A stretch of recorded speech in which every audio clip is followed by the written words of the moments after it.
Santri adalah sebutan bagi para siswa yang mempelajari ilmu agama di pondok pesantren dengan tujuan untuk memperdalam dan menguasai ilmu agama Islam, kemudian diamalkan dalam kehidupan sehari-hari. Hari Santri Nasional ditetapkan pada tanggal 22 Oktober berdasarkan keputusan Presiden nomor 22 tahun 2015.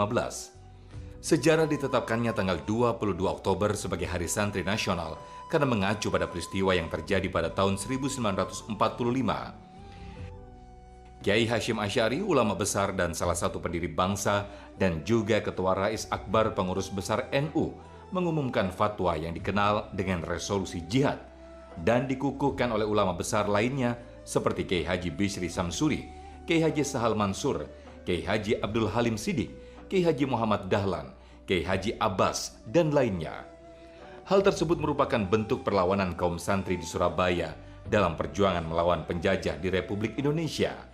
Dan fatwa ini mampu mengobarkan semangat rakyat di seluruh wilayah Indonesia untuk berjihad dalam membebaskan negara Indonesia dari penjajahan Belanda dan sekutu pada masa itu.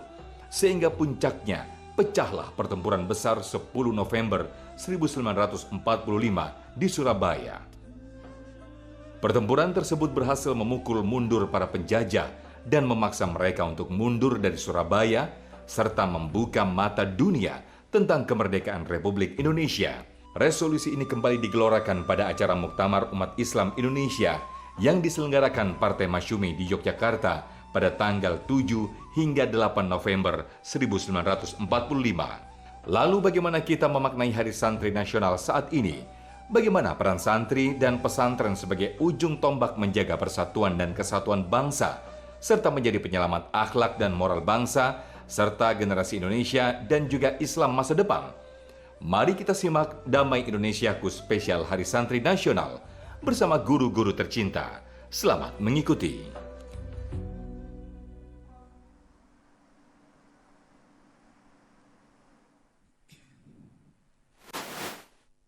Assalamualaikum warahmatullahi wabarakatuh.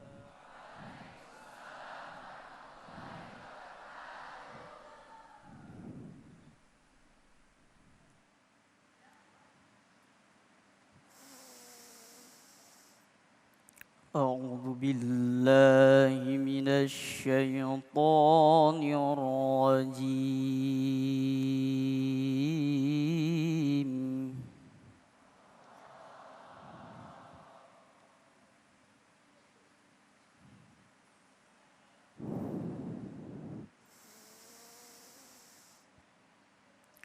بسم الله الرحمن الرحيم.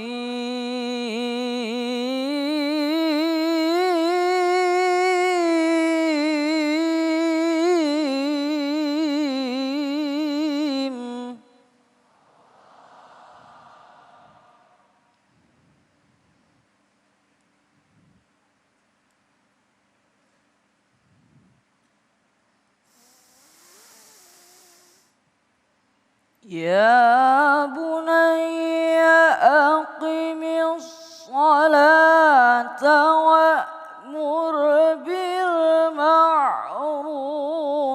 وانه عن المنكر واصبر على ما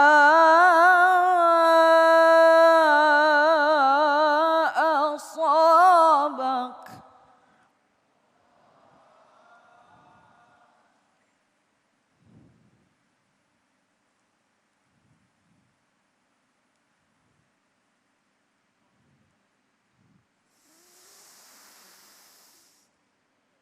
يا بني أقم الصلاة وأمر بالمعروف وانه عن المنكر واصبر على ما أصابك.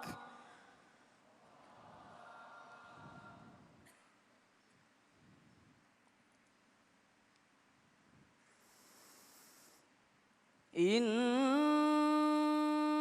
ذلك من عزم الأمور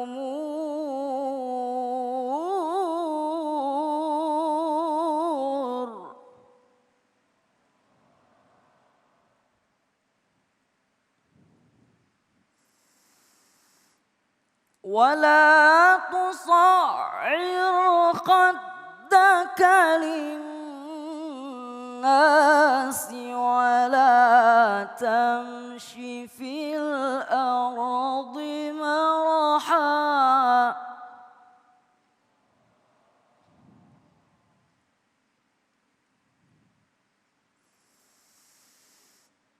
إن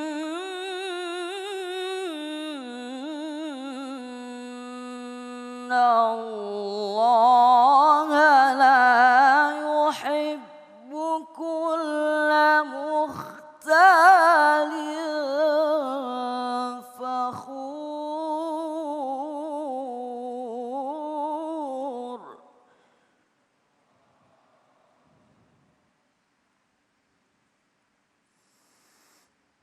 واقصد في مشيك واغضض من صوتك إن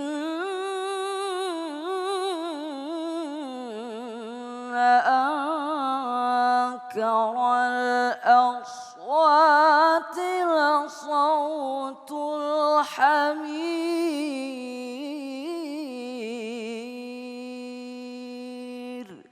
صدق الله العظيم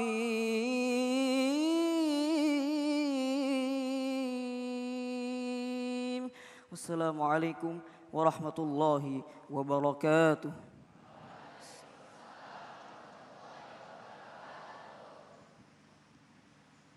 Bismillahirrahmanirrahim. Assalamualaikum warahmatullahi wabarakatuh. Allahumma sholli ala sayyidina Muhammad wa ala ali sayyidina Muhammad. Puji syukur kehadirat Allah Subhanahu wa taala yang telah memperkenankan kita untuk bersilaturahmi pada hari ini di hari yang istimewa khususnya untuk para santri di seluruh Indonesia. Dan hari ini spesial sekali dalam rangka Hari Santri Nasional. Damai Indonesiaku akan membahas tema mengenai santri teladan akhlak. Dan hari ini Damai Indonesiaku bersiaran secara langsung dari Pondok Pesantren Al-Hamid, Jalan Cilangkap Baru, Munjul, Cilangkap, Jakarta Timur. Tentu hari ini saya Amel Sani tidak sendiri, sudah ada Mas Agung dengan guru-guru kita. Silakan Mas Agung. Terima kasih Amel. Bismillahirrahmanirrahim. Assalamualaikum warahmatullahi wabarakatuh. Alhamdulillahirrabbilalamin. Allahumma salli ala Sayyidina Muhammad wa ala ali Sayyidina Muhammad. Puji syukur kepada Allah yang kembali mempertemukan kita dalam majelis ilmu Damai Nusaku. Dan Alhamdulillah guru-guru telah hadir bersama kita yang akan berbagi nasihat dan ilmu dengan mengangkat tentang santri teladan akhlak. Telah hadir bersama kita Ki Haji Syamsul Ma'arif, kemudian Ustadz Erik Yusuf dan Ustazah Syifa Nur Fadilah yang tentunya masih bersama kami Damai Nusaku yang dipersembahkan oleh Sarung Wadimor, tentu sarung kita. Silakan Ustadz.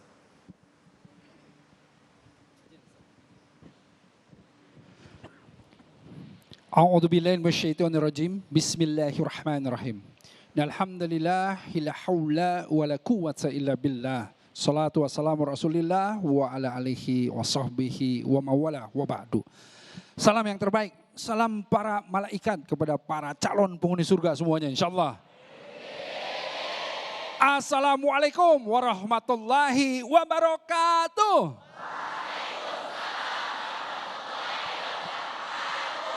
Masya Allah ya, kalau sudah disebut calon penghuni surga langsung semangat semua ya, insya Allah. Nah pertama tentu saya mau mengucapkan selamat Hari Santri Nasional ya kepada seluruh santri ya di Indonesia ini, khususnya kepada santri santriwati di pesantren Al-Hamid ya, selamat. Kalau kita lihat santri, nah ini hati-hati. Santri itu diinterpretasikan simbol kesolehan, iya enggak? Kalau kita bilang, dia itu anak santri, nah berarti apa? Berarti dia pasti anak yang baik, anak yang soleh, anak yang solehah, betul kan? karenanya ada satu tugas khusus, tasking untuk para santri. Dan semua alumnusnya tentu ya, para kiai-kiai ya, para ustazah semuanya. Ini juga tadinya santri. Apa tugasnya? Ketika sekarang kita lihat banyak krisis akhlak. Di mana-mana viral ada seorang pelajar yang membuli, menganiaya, udah bukan bully-bully, body shaming, ngomong-ngomongin jelek, gibah dan lain, bukan itu, tetapi sudah penganiayaan. Sudah sampai bahkan ada pembunuhan yang dilakukan oleh apa? Oleh anak-anak muda di usia pelajar. Ini kan krisis akhlak namanya. Apalagi belum cukup itu ada yang namanya LGBT. Iya gak? Udah dengar? Nah, ada yang namanya LGBT. Ada yang namanya krisis moral, seks bebas dan lain-lain. Bahkan ada yang namanya, ini kita lagi gozal fikir, lagi berperang dalam yang namanya fikiran. Dimasukkan ke dalam fikiran-fikiran anak muda itu salah satunya apa? Untuk para akhwat ini. Mengerikan apa? Ada istilah free child marriage. Artinya apa? Artinya yang namanya anak-anak muda, para akhwat perempuan-perempuan itu tidak mau mempunyai anak ketika mereka menikah. Ya, waduh ini mengerikan sekali. Kenapa? Mereka ini merasa yang namanya anak itu menjadi hambatan di dalam karirnya. Ngeri kan? Padahal apa? Padahal yang namanya anak-anak itu kita tahu semua kunci kendaraan ke surga. Nah karenanya kalau kita lihat solusi dari ini semuanya tentu ada di mana? Ada di para santri kita ini semuanya. Ya, ada istilahnya gini. Inna fi yadis syuban amril ummah wa fi aqdamiha hayati. Apa artinya? Sesungguhnya di tangan para pemuda itu adalah urusan umat, urusan bangsa. Masa depan bangsa kita ada di tangan siapa? Para pemuda. Dan di derap langkahnya adalah kehidupan bangsa ini. Nah karenanya dengan kita memahami itu, masa depan bangsa kita, solusi semuanya ada di tangan para santri ini. Karenanya apa? Dari mulai sekarang kita harus memahami bahwa sesungguhnya, nah kalau di pesantren ini kita tidak ragu ya. Kenapa? Karena di pesantren kan jelas, ta'adabu tsumma ta'alamu. Yang namanya adab itu harus mendahului dari apa? Ilmu.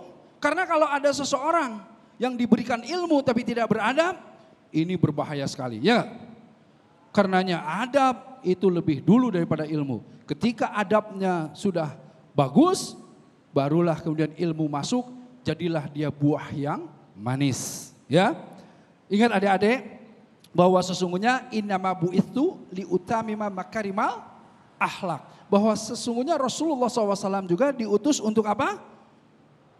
Untuk menyempurnakan akhlak. Nah akhlak ini kalau kita lihat kan, kita singkat saja definisinya ada dari, kalau dari lughah itu ada hulukun, ya, ada juga apa? Kholkun. Kalau kholkun semua yang berkaitan dengan penciptaan. Jadi misalnya kalau seandainya saya nih lahir dari Bandung, orang Sunda gitu. Mau bagaimanapun gak bisa diubah jadi orang Eropa misalnya begitu. Kebiasaan-kebiasaannya jadi kebiasaan yang kemudian tidak sesuai dengan apa yang biasa sehari-harinya dia lakukan. Itu sulit begitu.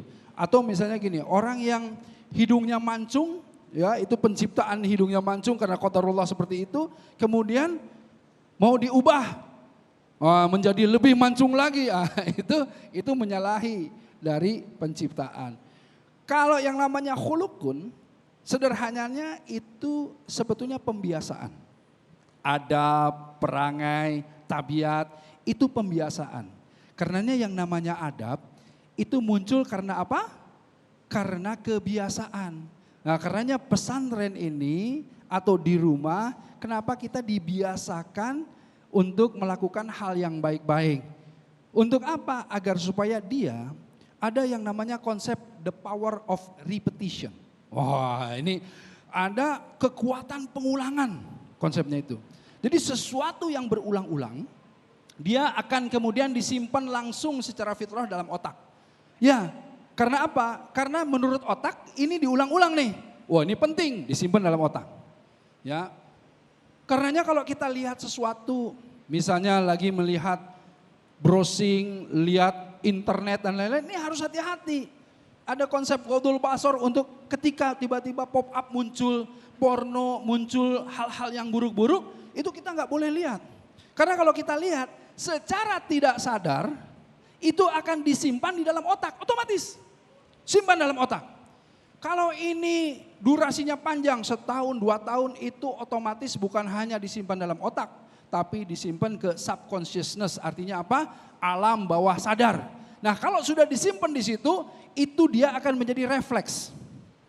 Refleks dia. Gak usah dipikir lagi, apapun yang terjadi langsung dia kemudian lakukan itu. Nah karenanya harus hati-hati untuk melihat, mendengar dan lain-lain. Kita harus kemudian pilah-pilah mana yang masuk, mana yang tidak. Ini misalnya contoh sedikit. Ya lihat nih, ini refleks. Kalau ada orang jalan, kepleset, jatuh. Bilang apa? Bilang apa kalau jatuh? Oh ini karena soleh semua. Jadi bilangnya astagfirullah, Allahu Akbar, innalillahi kan gitu.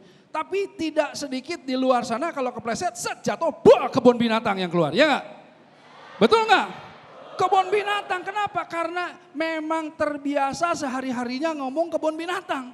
Jadi dia keluar kebun binatang. Kalau yang sehari-harinya kalimat thayyibah, keluarnya apa? Kalimat thayyibah. Nah disinilah karenanya mestilah kita pahami. Para ulama menyebut yang namanya akhlak. Itu sesuatu yang keluar muncul dari kita tanpa harus dipikir lagi. Dia sebagai respon, refleks yang ada.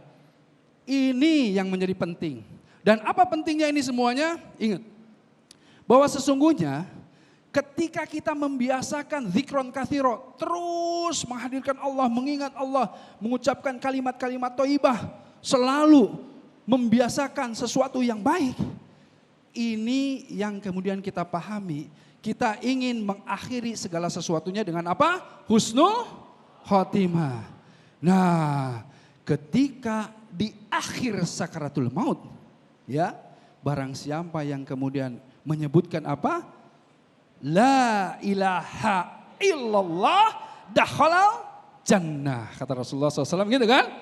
Barang siapa man akhiru kalimatihi la ilaha illallah dakhalal jannah. Nah inilah yang harus kita pahami.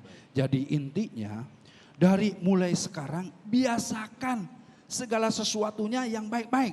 Mengucapkan yang baik-baik, melihat yang baik-baik, mendengar yang baik-baik. Ya, bergaul dengan orang-orang yang baik. Semuanya kita biasakan agar supaya apa? Kita masuk ke adab pembiasaan keseharian yang baik. Dan ini akan kemudian disimpan di dalam otak kita dan insya Allah masuk ke dalam alam bawah sadar yang menjadi kebiasaan kita, akhlak kita. Dan hanya dengan ini saya kira inilah yang membuat insya Allah bangsa kita ke depan itu bangsa yang menjadi baldatun, thayyibatun, warabbun ghafur. Insya Allah. Assalamualaikum warahmatullahi wabarakatuh. Waalaikumsalam warahmatullahi wabarakatuh. Terima kasih Ustadz Erik yang memberikan penegasan kepada kita. Barangkali kita sepakat apa yang telah disampaikan oleh beliau. Bahwa anak-anak muda sekarang telah menghadapi berbagai macam fitnah-fitnah dalam bentuk yang baru. Yang tentu saja itu sudah pernah terjadi pada zaman para nabi-nabi yang lalu. Disinilah pentingnya pesantren merupakan institusi yang mampu menjaga akhlak generasi Islam. Ustazah Syifa akan menjelaskannya selepas pesan-pesan berikut ini. Tetaplah bersama kami, Damai Indonesiaku.